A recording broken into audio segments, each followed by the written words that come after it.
iPhone ဆိုတဲ့ဖုန်းမျိုးစားကကဘာပေါ်ကလူတွေအားလုံးကိုစမတ်ဖြစ်စေခဲ့ပါတယ်။ဒါပေမဲ့ iPhone ကိုတီထွင်သူဖြစ်တဲ့ Steve Jobs ရဲ့ရည်ရွယ်ချက်ကတော့လူတွေကိုပြောင်းလဲဖို့မဟုတ်ပါဘူး။ iPhone ကိုတီထွင်ခဲ့တဲ့ရည်ရွယ်ချက်ကကဘာကြီးတစ်ခုလုံးရဲ့ဆက်သွယ်ရေးတွေနဲ့အရေးပါတဲ့လုပ်ငန်းတွေကိုအချိန်ကုန်ချင်းတွေနေတဲ့နေပါလာအောင်လို့တီထွင်ဖန်တီးခဲ့တာဖြစ်ပါတယ်။တကယ်လို့ကိုရိုင်းကကဘာကြီးနဲ့အဆက်အသွယ်မပြတ်ချင်ဘူးဆိုရင် Apple ကထုတ်တဲ့ iDevice တွေကိုအသုံးပြုနေဖို့လိုအပ်ပါတယ်။ဘာဖြစ်လို့လဲဆိုရင်လူသားတွေအားလုံးနဲ့သက်ဆိုင်တဲ့ကျန်းမာရေးစီးပွားရေးနဲ့ဆက်သွယ်ရေးစတဲ့သတင်းချက်လက်တွေအားလုံးကို Apple က APNS system နဲ့တစ်စက္ကန့်အတွင်းမှာ iPhone user တွေအကုန်လုံးပေးပို့နိုင်တဲ့အတွက်ကြောင့်ဖြစ်ပါတယ်။ APNS system ဆိုတာက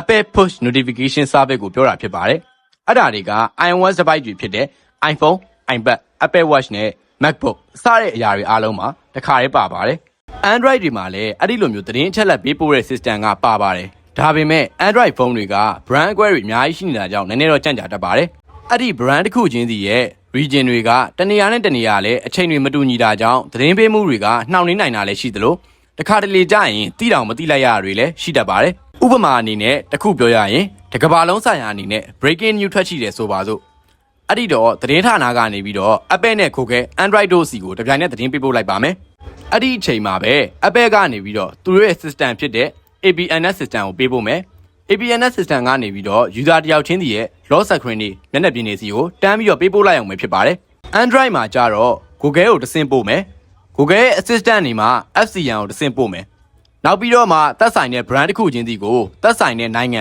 policy တွေနဲ့ third party app တွေကနေမှတဆင့်ပေးပို့နိုင်တာဖြစ်ပါတယ်။အခုလိုမျိုးတက်အပိုင်းနဲ့ပတ်သက်ပြီးတော့ဆွေးနွေးကြံပြချင်တာဝေဖန်ချင်တာရှိတယ်ဆိုရင်လည်း Alphano Casting Live OS ရဲ့ Telegram Channel မှာဝင်ပြီးတော့အကြံပေးလို့ရပါတယ်။ Alphano Casting ရဲ့ Facebook Page နဲ့ YouTube Channel မှာလည်းကျွန်တော်တို့တင်းတစ်ခုလုံးရဲ့ Cinematic Short Movie တွေကိုတင်ထားတဲ့အတွက်ကြောင့်တွားရောက်ပြီးတော့ကြည့်ရှုလို့ရပါတယ်။ဒီနေ့ဗီဒီယိုကတော့ဒီလောက်ပါပဲ။အားလုံးနဲ့နောက်ဗီဒီယိုမှာပြန်ဆောင်ကြပါမယ်။